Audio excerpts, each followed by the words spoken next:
오늘 여러분과 함께 부활절 의심의 자리에 계신 예수라고 하는 제목으로 말씀을 나누겠습니다. 오늘 본문은 부활하신 예수님과 그의 제자 도마와의 대화가 담겨져 있습니다. 우리는 흔히 그를 의심 많은 도마라고 생각합니다. 그래서 마치 그가 다른 제자들보다 믿음이 부족했던 사람으로 생각하는 경향이 많은 것 같습니다. 저도 도마를 생각하면 어렸을 때 보물찾기 했던 기억이 떠오릅니다. 종이에 제자들의 이름이 적혀 있었고 그 이름을 찾으면 선물을 받았습니다. 그런데 그때는 이름마다 등급이 있었습니다. 최고의 선물은 예수님, 그 다음은 베드로, 야고보, 요한.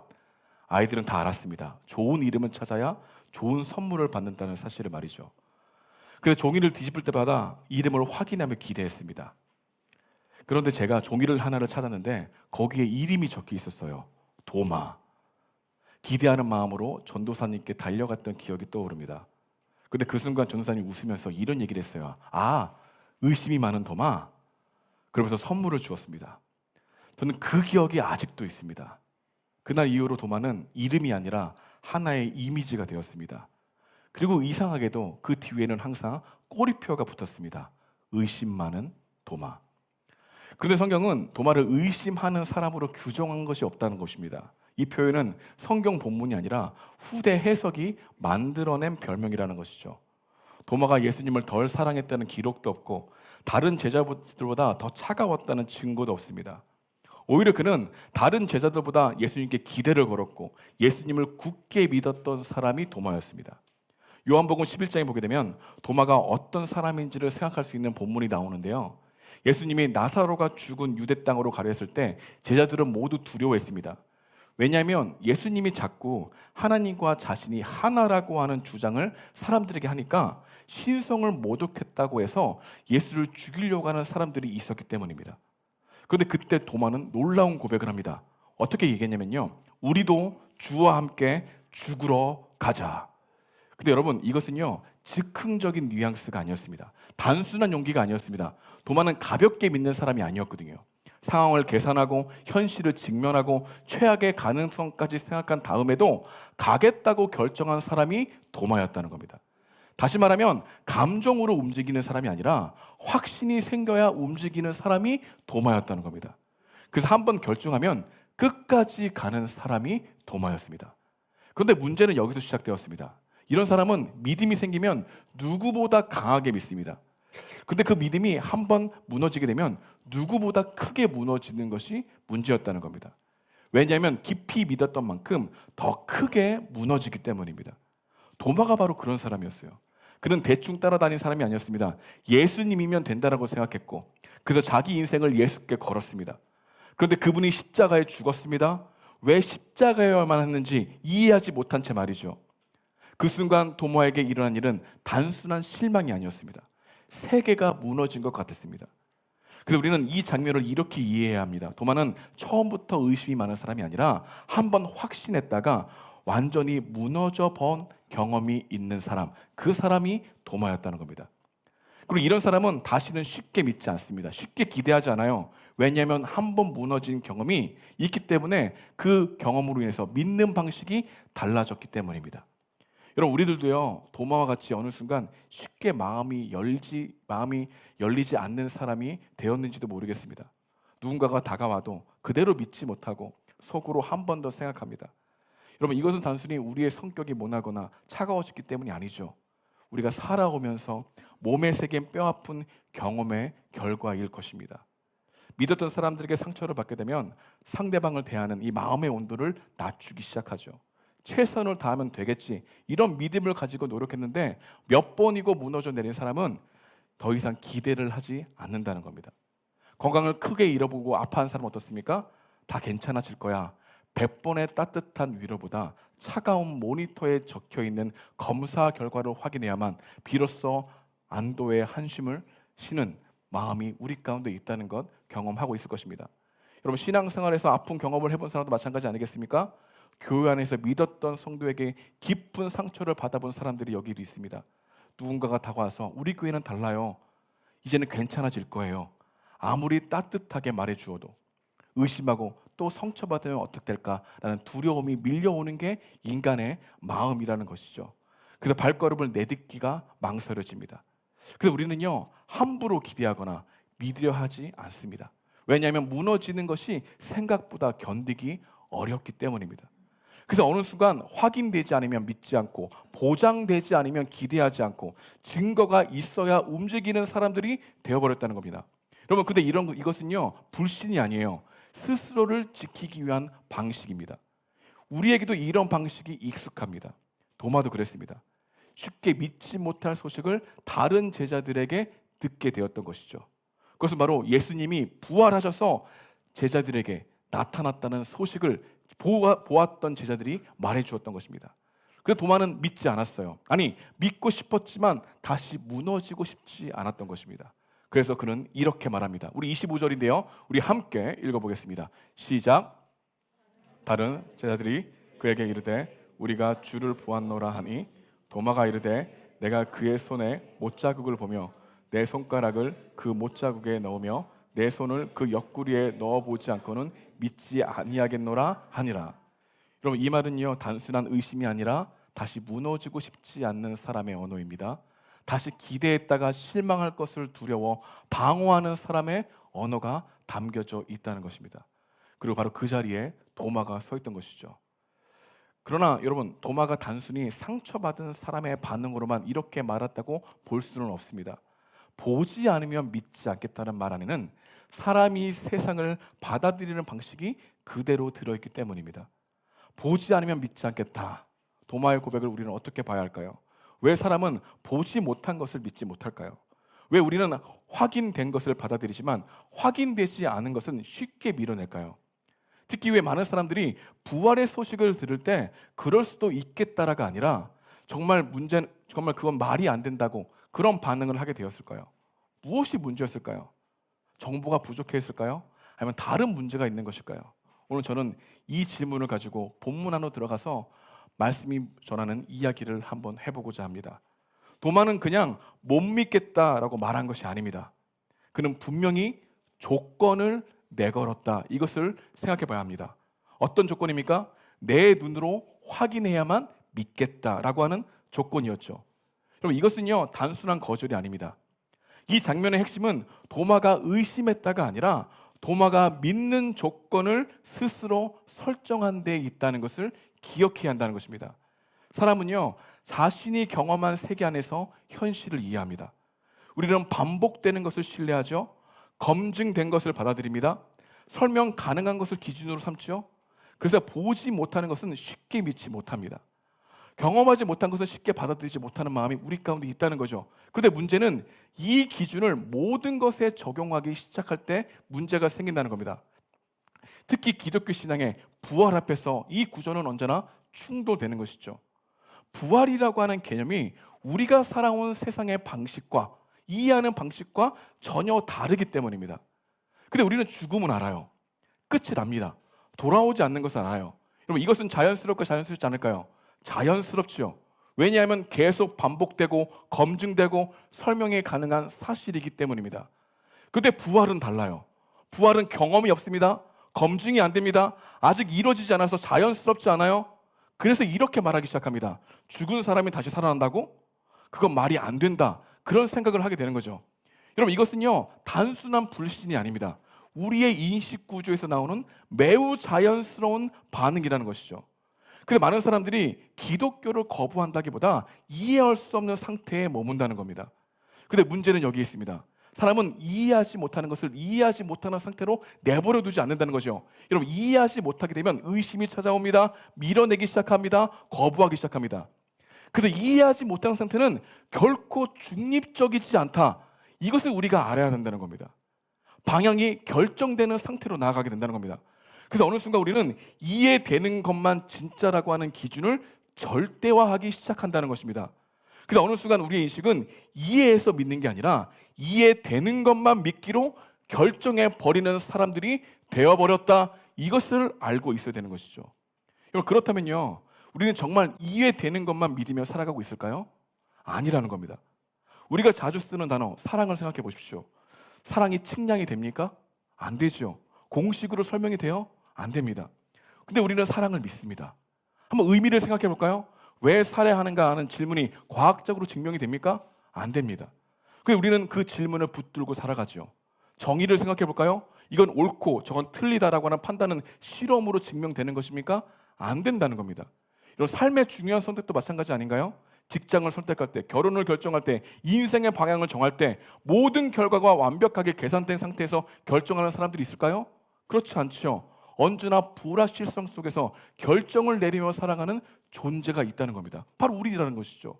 그러니까 우리는 이미 이해를 넘어서는 것들을 매일 믿으며 살아가고 있다는 것입니다. 그런데 유독 하나님과 부활 앞에서만 기준이 달라진다는 거죠. 아직 이해가 안 되니까 못 믿겠다라고 하는 마음을 가집니다. 이것은 자신의 선택적인 기준에 의해서 생각하는 것이죠.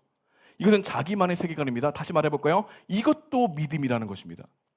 문제는 부활이 이해되지 않는 사실 자체가 아니라 그것을 받아들이면 내가 세상에서 이해온 방식이 흔들린다는 점에서 무서워진다는 것이죠. 그래서 자신은 부활을 단순히 이해 못하는 것을 끝나는 게 아니라 마음 가운데 어떤 생각을 하게 되면 부활을 믿게 되면 나의 안전성이 흔들려. 이런 마음이 관성대로 끌려가는 우리들의 모습이 있다는 겁니다. 그래서 우리는요, 부활을 몰라서 거부하는 것이 아니라 받아들이기 어려워서 조심스럽게 밀어내는 감정들이 훨씬 많다는 것을 생각해 볼 필요가 있다는 겁니다. 그리고 또 한 가지, 이것은 지적인 문제만이 아닙니다. 영적인 문제라는 것이죠. 사람은 하나님을 향해서 자연스럽게 열려있는 존재가 아니라는 겁니다. 우리는요, 하나님에 대해서는요, 닫혀있는 존재라는 것입니다. 그래서 단순히 못 믿는 존재가 아니라 믿기 싫어하는 방향으로 기울어진 존재라는 것을 항상 인식하고 있어야 돼요. 그래서 결국 우리는 이해할 수 있는 세계만 인정하고 그 밖의 가능성은 닫아버리는 것, 우리의 죄성의 모습이라는 것 또한 기억해야 한다는 것입니다. 그래서 여러분, 우리는요, 기독교 신앙, 특히 부활에 대한 것을 믿지 않는 것이 훨씬 더 안전하다고 결론을 내리는 경험이 있었다는 것을 한번 생각해 볼 필요가 있다는 것이죠. 근데 오늘 본문은요, 여기서 멈추지 않는다는 겁니다. 이미 결론을 내버린 사람, 이미 기준을 세워버린 사람, 보지 않으면 믿지 않겠다고 말하는 사람에게 예수님이 어떻게 하시는지를 보여주는 본문이라는 것이죠. 그렇다면 내 기준을 내려놓지 않는 사람들에게 예수님은 어떻게 찾아오실까요? 우리는 어떻게 예수님이 부활하셨다는 사실을 믿을 수 있을까요? 요한은 의도적으로 이 장면을 기록합니다. 26절도 너무 중요한데요. 우리 26절을 함께 읽겠습니다. 시작. 여드레를 지나서 제자들이 다시 집 안에 있을 때 도마도 함께 있고 문들이 닫혔는데 가운데 서서 이르시되 너희에게 평강이 있을지어다 하시고, 요한은 여기서 매우 중요한 표현 하나를 사용합니다. 문들이 닫혔다. 단순히 공간의 상태만 말하는 게 아니에요. 두려움 때문에 닫힌 문이었습니다. 상처 때문에 닫은 문이었습니다. 다시 믿지 않기 위해 닫아놓은 마음, 그 상태를 보여주는 게 문들이 닫혔다라고 하는 뜻을 가지고 있는 것이죠. 그런데 거기에 평강을 말씀하십니다. 문이 열렸다는 말이 없어요. 그냥 들어오셨죠? 이건 단순한 기적이 아닙니다. 이것은 요한이 우리에게 보여주고 싶어하는 선언이라는 거예요. 인간이 닫아놓은 문이 예수님의 접근을 막을 수 없다고 하는 선언. 요한은요, 우리에게 부활을 믿게 하시는 주님의 방식을 보여주고 있는 겁니다. 우리는 생각하죠. 내가 준비하면 믿을게. 내가 받아들일 수 있을 때 믿으려고 해.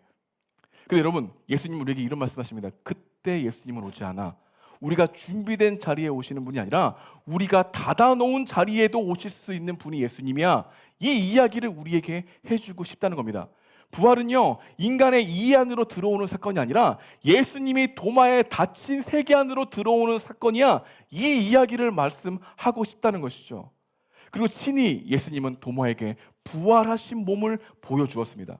손가락을 보여주셨고 도마는 손가락을 통해서 예수님의 몸을 만져보기도 했습니다. 그러자 그는 주님의 말씀이 생각나고 모든 퍼즐 조각이 맞춰지기 시작했어요.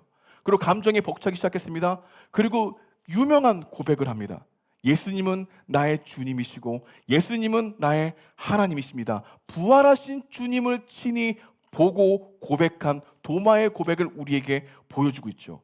근데 우리는 이 부분을 읽으면요, 항상 이렇게 생각이 흘러갑니다. 그래, 도마는 부활하신 주님 만났잖아. 몸으로 보고 실제적으로 못 박힌 손을 보고 만져봤잖아. 주님, 저도 몸을 보여주시면 더 잘 믿을 수 있을 것 같아요. 그런 생각이 우리 가운데 흘러가지 않을까요? 우리는 여기서 아주 중요한 현실 앞에 놓이게 됩니다. 우리는 도마처럼 예수님의 손을 만져본 적이 없어요. 옆구리를 확인해 본 적도 없어요.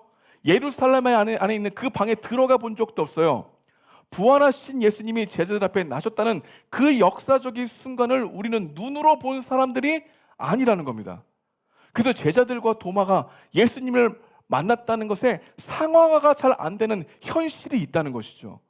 그렇다면 도마처럼 보지는 못하고 부활하신 주님을 만져본 적도 없는 우리들은 어떻게 믿을 수 있을까? 이게 항상 우리 가운데 있는 퀘스천, 질문이라는 것이죠. 우리는 무엇의 근거로 부활을 믿을 수 있을까? 예수님은 도마에게 아주 중요한 힌트의 말씀을 남겨주었어요. 우리 29절인데요. 29절도 우리 함께 읽어보도록 하겠습니다. 29절 시작. 예수께서 이르시되 너는 나를 본 거로 믿느냐? 보지 못하고 믿는 자들은 복되도다 하시니라. 요한은 이 글을 읽는 독자들을 생각하면서 예수님이 하신 말씀을 이 도마 이야기 다음에 기록한 겁니다. 요한은 이 글을 읽는 독자들에게 무엇을 말해주냐면요, 도마처럼 우리는 눈을 보지 못하고 만지시지 못하지만 도마보다 더 큰 믿음을 가질 수 있는 길이 우리에게 열려 있어.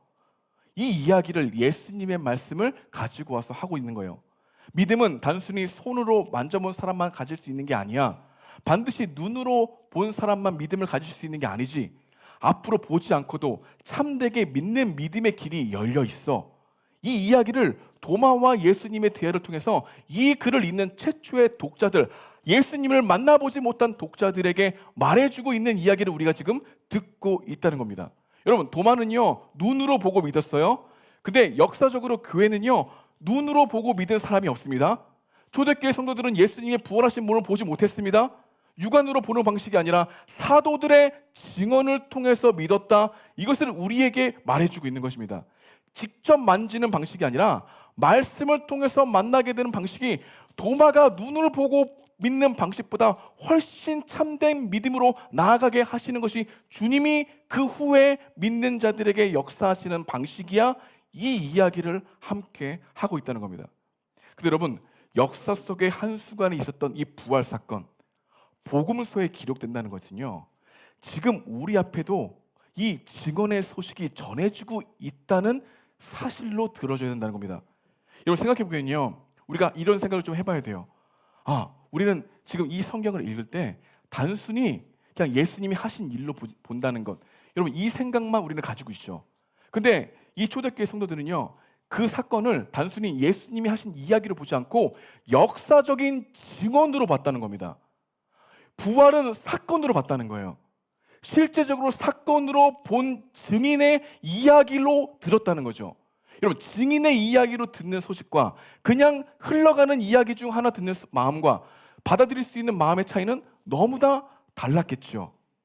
근데 우리 주님이 우리에게 어떤 방식으로 눈을 열어주면, 역사적으로 부활하신 예수님의 사건은 단순한 이야기가 아니라 증거라고 하는 마음을 가지게 하심으로 이 세상을 바라보는 눈을 열리게 하신다는 겁니다. 이것이 중요합니다. 부활은 신화가 아니라 사건이다. 증인들이 있다. 증인들을 통해서 우리에게 전해진 소식이 복음서다. 주님은 그 복음서를 읽고 그 증언들을 듣는 자들에게 마음을 열게 하셔서 도마는 친히 보고 믿었지만 보지 않고 믿는 믿음을 확증하게 하시는 길로 우리에게 말씀하시기로 작정하셨다. 이것이 우리에게 전해진 소식이라는 겁니다. 그래서 이 이야기를 쓰고 나서 요한복음은 우리에게 어떤 결론을 내냐면요, 우리 요한복음 20장 30절과 31절 함께 읽겠습니다. 시작. 예수께서 제자들 앞에서 이 책에 기록되지 아니한 다른 표적도 많이 행하셨으나 오직 이것을 기록함은 너희로 예수께서 하나님의 아들 그리스도이심을 믿게 하려 하며 또 너희로 믿고 그 이름을 힘입어 생명을 얻게 하려 함이니라. 아멘. 도마와 부활하신 예수 그리스도가 만나는 장면은 그냥 이야기가 아니라 증거라는 겁니다. 그 증거를 믿는 방식이 우리 가운데 이해가 되어지는 사람이 부활을 믿게 된다는 것이죠. 근데 여러분, 부활을 직접 목격한 사람들의 증언이라고 말씀을 읽기 시작할 때 우리는 부활의 의미가 저 먼 2000년대에 일어났던 사건이 아니라 부활하신 주님이 지금도 우리와 함께 말씀하시고 나를 부르시는가라고 하는 상황화를 시킬 수 있게 된다는 것이죠. 그럼 여러분, 이런 질문이 생깁니다. 정말 부활은 역사적인 일어난 사건일까요? 여러분, 기독교는요, 여기서 도망가지 않는다는 거예요. 오히려 정면으로 말합니다. 부활은 실제로 일어난 사건이라고 증언한다는 겁니다. 왜 그렇게 말할 수 있었을까요? 먼저는 빈 무덤입니다. 예수님의 무덤이 비어 있었습니다. 이건 제자들의 추정이 아닙니다. 적대자들이 이것을 생각하고 이런 말을 했어요. 예수의 제자들이 시체를 훔쳐갔다. 이렇게 말해야 한다. 이 기록이 그대로 복음서 안에 담겨져 있다는 겁니다. 마태복음 28장 13절에 이렇게 말합니다. 이르되 너희는 말하기를 그의 제자들이 밤에 와서 우리가 잘 때에 그를 도둑질하여 갔다 하라. 이 기록된 이야기를 통해서 우리는 이것은 오히려 무덤이 비어 있었다는 것이 사실이구나, 적대자들의 입을 통해서 확인된 증거가 담겨 있다는 겁니다. 또한 부활이 실제로 일어난 사건이라는 것을 증언은 무엇으로 알 수 있냐면 제자들이 변화된 모습입니다. 부활하신 예수님을 만난 제자들이 변화됐어요. 십자가에 잡히실 때는 두려워서 다 도망갔죠. 근데 부활하신 주님을 만난 그들은 어떻게 됐습니까? 공개적으로 부활을 전합니다. 박해를 두려워하지 않아요. 죽음을 각오하죠. 무엇을 이렇게 바뀌겠을까요? 부활하신 예수님을 친히 만났기 때문입니다. 종종 이런 이야기를 들으면 이렇게 질문하는 사람들이 있어요. 성경의 증언을 어떻게 역사적인 사실로 믿을 수 있을까요? 여기서 중요한 것은요, 성경은 단순히 종교적인 주장이 아니라 무엇보다도 사실적으로 얘기했다는 구조를 담고 있다는 겁니다. 왜냐하면 내용 자체를 꾸미기에는 너무나 어려운 구조를 가지고 있는데요. 그 중 하나가 부활의 증인이 여성이었다는 사실 자체가 꾸며내기 어려운 구조라는 것이죠. 그 당시의 여성의 증언은요, 법적으로 신뢰도가 매우 낮았습니다. 여러분, 어떤 사람이 이야기를 만들어내고 그것을 정말 신뢰 있게 사람들에게 전해주고 싶을 때는 더 신뢰받는 인물을 앞에 세우는 게 맞겠죠. 그런데 성경은 그렇게 했습니까? 그렇게 하지 않았습니까? 그렇게 하지 않았다는 겁니다. 그대로 기록해요. 사람들을 설득하려고 하는 이야기의 구조가 아니라 있는 그대로의 사건을 전하려고 하는 기록의 구조가 있다. 이것을 통해서도 우리가 부활이 역사적인 사건이라고 하는 기록을 통해서 주어졌다는 것을 볼 수 있다는 것이죠. 그리고 이것은 개인의 체험으로 끝나는 게 아닙니다. 여러 사람에게 여러 상황에서 반복적으로 나타나셨죠. 근데 고린도서 15장에 보게 되면 이런 얘기가 있습니다. 우리 함께 읽어볼게요. 시작. 그 후에 500여 형제에게 일시에 보이셨나니 그 중에 지금까지 대다수는 살아있고 어떤 사람은 잠들었으며. 단순히 한 사람의 환상에서 착각에서 나온 이야기가 아니라고 하는 증언을 초대교회 성도들이 계속 이야기하고 있다는 것, 역사적인 사건으로 받아들일 수 있는 증언이라는 것입니다. 또한 신약성경은요, 단순히 오래된 종교 문서가 아닙니다. 이 기록은요, 예수님의 죽음과 부활 이후 수십 년 안에 기록된 매우 이른 시기의 문서라는 것 또한 우리가 깊이 살펴봐야 합니다. 이것은 너무나 중요해요. 왜냐하면 전설이나 신화는 시간이 흐르면서 만들어지만 이 기록은 사건과 너무 가까운 시점에 쓰여졌기 때문에 꾸며내기가 어려운 구조였다는 겁니다. 당시에는 여전히 예수님의 죽음과 부활을 직접 목격한 사람들이 있었습니다. 그리고 그 사람들의 증언을 토대로 이야기한 증언이죠. 뿐만 아니라 그 증언을 적대하는 사람들 또한 존재했어요. 반박하려고 하는 사람도 있었습니다. 실제로 공격받는 상황에서 이 메시지가 유지되고 있었다는 것 자체가 역사적인 사실이라고 하는 증언을 우리에게 보여주고 있다는 겁니다. 근데 결론적으로요, 부활은 설명되지 않는 이야기가 아니라 오히려 설명해야 하는 사건으로 받아들일 수 있도록 우리에게 전해지고 있는 증언이라는 겁니다. 여러분 예수님을 구주로 모실 수 있는 중요한 방법은 이야기가 아니라 증언으로 받아들일 때입니다. 여러분, 우리가 부활을 사실로 받아들이게 되면요, 우리는 같은 방식으로 살아갈 수 없다는 겁니다. 우리의 생각의 체계가 바뀌어지게 된다는 거예요. 여러분, 예수님이 죽음을 끝장내셨다는 소식이 우리에게 정말 들려지게 되면은 우리는 지금 이대로 살아갈 수 없게 된다는 겁니다. 세상을 해석하던 기준이 무너지게 된다는 거죠. 내가 그동안 생각했던 이 기준이 아니라 하나님이라는 기준으로 세상을 바라보는 눈이 열린다는 것입니다. 그것을 우리에게 가장 확실한 기준으로 생각하며 살아갈 수 있는 믿음이 생긴다는 거예요. 여러분, 그래서 우리는요, 죽음과 부활하심에 대한 증언이 우리에게 믿어지지 않냐면 기독교 신앙으로 살아갈 수 없다는 것을 말해주고 있는 것이죠. 부활을 믿게 되면 보이는 것이 전부가 아니구나라는 것을 믿게 됩니다. 지금 내 눈앞에 있는 현실만이 현실이 아니라는 것을 더욱더 알게 되죠. 그래서 고난 속에서 완전히 무너지지 않습니다. 아파서 무너지는 것이 아니라, 괜찮아서 무너지는 것이 아니라 정말로 그 부활 때문에 우리 가운데 그 눈물이 닦아지는 그 소망을 붙들게 되는 것이죠. 악을 보면서도 절망하지 않아요. 왜? 부활이라는 것은요, 반전이 있다는 것을 믿게 하는 거거든요. 여러분, 이 세상이 공의와 정의로 이뤄가는 세상입니까? 여러분, 공의와 정의가 하나님의 사랑이 따뜻하게 느껴지는 그런 세상으로 우리는 바라보고 있습니까? 그렇지 않죠. 악과 고난이 창궐합니다. 이해되지 않고 해석될 수 없는 이야기들이 일어나요. 근데 우리는 이것을 어떻게 해석할 수 있게 될까요? 부활을 믿게 되면 이게 끝이 아니구나, 반전이 있구나, 하나님의 선하심의 반전은 반드시 이루어지겠구나라고 하는 그 믿음이 우리 마음 가운데 작동하기 시작한다는 겁니다. 여러분, 이것은 초대교회 성도들이 믿고 살아갔던 믿음의 방식이었어요. 이해되지 않는 이 세상의 여러 일들을 부활하신 주님이 함께 하신다는 것으로 해석되어지는 소망, 이 소망이 우리 가운데 성령을 통해서 계속 빼앗길 수 없는 소망을 가지고 살아가는 사람들, 이 사람들이 진짜 부활을 믿는 증인이었다는 겁니다. 부활은요, 죽음을 끝장냈죠. 근데 우리의 삶을 보십시오. 우리가 무엇의 종로로 탑니까? 죄와 사망의 종로로 타죠. 우리가 무엇을 두려워할까요? 죽음을 두려워하죠. 죽음을 두려워한다기 위해서 우리는 먹고 살기 위해서 그렇게 열심히 노력하는 그 최종적인 두려움은 죽음이죠. 근데 죽음을 끝장내셨다고 하는 주님의 이 복된 소식의 부활을 믿게 되면 우리는 그 두려움에서 빨리 빠져나오게 되는 변화를 만나게 된다는 것입니다. 그래서 여러분, 부활을 믿는 것은요, 교리 하나를 더하는 게 아닙니다.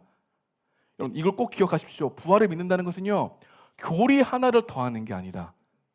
내가 생각하고 있는 세상의 생각의 방식이 뒤집어지는 사건이다. 근데 여러분, 죽으심과 부활하심의 증언을 우리 가운데 실제로 믿지 못하면 우리의 삶은 절대로 변하지 않는다는 거예요. 성경 이후에 이 교회 역사의 전승을 보게 되면 도마가 복음을 듣고 부활하신 주님 만난 후에 동방으로 갑니다.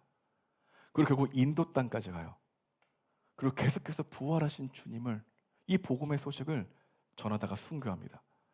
한때는 보지 않으면 믿지 않겠다고 말했던 사람, 인도 땅까지 가서 자기 생명을 걸고 그 부활을 전하는 사람이 되었다는 증언을 우리가 초대교회 전승사를 보게 되면 알 수 있어요.